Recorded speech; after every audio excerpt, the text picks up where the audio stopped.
Tiga tukang ojek yang mengantar penumpang ke distrik Mewoluk disandera oleh orang tidak dikenal atau OTK pada Senin 24 April 2023. OTK itu diduga sebagai anggota KKB Papua sebab saat menghadang tiga tukang ojek tersebut, para penghadang nyaris melakukan tindak kekerasan.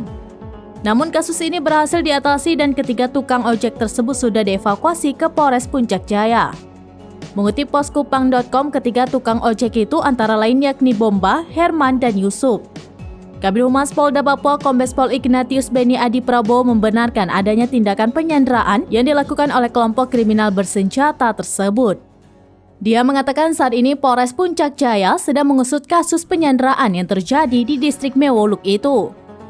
Kepada poskupang.com pada Senin 24 April 2023 pada pukul 12.30 waktu Indonesia bagian Timur, Beni menjelaskan ketiga tukang ojek itu mengantarkan penumpang ke wilayah distrik Mewoluk, Kabupaten Puncak Jaya.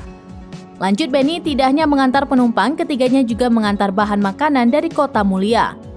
Naas setelah menurunkan penumpang, ketiga tukang ojek itu malah dihadang oleh orang tidak dikenal.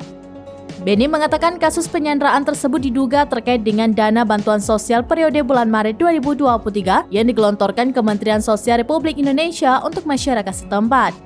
Sebelumnya, dana itu tidak didistribusikan oleh para kepala distrik dan baru disalurkan pada hari itu. Saat ini polisi sudah menangani kasus tersebut dan sudah mulai memanggil para pihak terkait untuk dimintai keterangan. Di antaranya yakni Kepala Distrik Mewoluk, Maulani Kime, dan Kepala Distrik Lumo. Kombes Beni mengatakan berdasarkan informasi yang diterima pada Selasa 25 April 2023 sekitar pukul 15.30 waktu Indonesia bagian Timur, ketiga tukang ojek itu berhasil diamankan di Mapores Puncak Jaya. Secara terpisah, Kapolres Puncak Jaya AKBP Kuswara menambahkan ketiga tukang ojek yang berhasil selamat itu sedang menjalani pemeriksaan kesehatan untuk selanjutnya akan dimintai keterangan perihal penyanderaan yang mereka alami. AKBP Kuswara juga kembali mengingatkan bahwa sebelumnya pihaknya sudah memberikan imbauan kepada para tukang ojek untuk tidak mengantar dan menjemput penumpang di wilayah yang jauh dari kota.